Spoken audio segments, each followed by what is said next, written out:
கைசரி இன்னைக்கு எபிசோட் எப்படி போகுது நடக்கும் அப்போ இன்னைக்கு எபிசோட் என்ன காட்டுறாங்கன்னா தேவி விக்னேஷ் வீட்டில் போய் லெஃப்ட் அண்ட் ரைட்டு விக்னேஷை வாங்குறாங்க. பத்தாக்கு வேதவழியும் சும்மா வெளுத்து வாங்குறாங்க.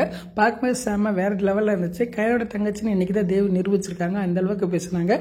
கடைசியில் தேவி சொல்றாங்க, உனக்கு இவ்வளவு இருந்தால் எனக்கு எவ்வளவு இருக்கும், இன்னும் டைவர்ஸாக கேட்குறேன், இப்போ நான் சொல்றேன், நீ எனக்கு தேவையில்லை, டைவர்ஸ் பத்திரத்தை நான் கையெழுத்து போடுன்னு சொல்லி கையெழுத்து போட்டு விக்னேஷ் மூஞ்சிலே விட்டு எரிஞ்சிட்டு கிளம்பி போகிறாங்க. அப்போ வேதவழி ஒரு வழியாக வீடை விட்டுச்சு அப்படின்னு ரொம்ப சந்தோஷப்படுற மாதிரி காட்டுறாங்க.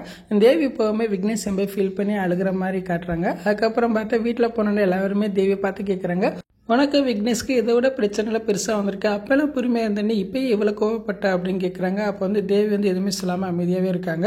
அதுக்கப்புறம் அவங்க அம்மா புலம்பிக்கிட்டு இருக்காங்க, இன்னி அவ்வளோதான் தேவியோட வாழ்க்கை, நீ தேவி விக்னேஷை சேரவே முடியாதுன்னு சொல்லி புலம்பிக்கிட்டு இருக்காங்க. அப்போ கையில் சொல்கிறாங்க, ஏம்மா தேவி கோவப்பட்டாலும் அதில் நான் இருக்குமா, எந்த ஒரு பொண்ணு தான் புருஷன் குழந்தைய பார்க்க வரலைன்னா இப்படி கோவம் வரதான் செய்யும், அதுதான் சரி அப்படின்னு சொல்லிட்டு இருக்காங்க. ஆனால் நிச்சயமாக தேவி விக்னேஷ் பிரிய மாட்டாங்க, அவங்கள சேர்த்து வைக்கிறது என்னோட பொறுப்பு அப்படின்னு சொல்கிற மாதிரி காட்டுறாங்க. இன்னைக்கான எபிசோட் இப்படி தான் போகுது. ஃபுல் வீடியோ பார்த்துட்டு பேசுவோம். இந்த வீடியோ பிடிச்ச மாதிரி லைக் கொடுங்க, மறக்காமல் சப்ஸ்கிரைப் பண்ணுங்கள். தேங்க்யூ.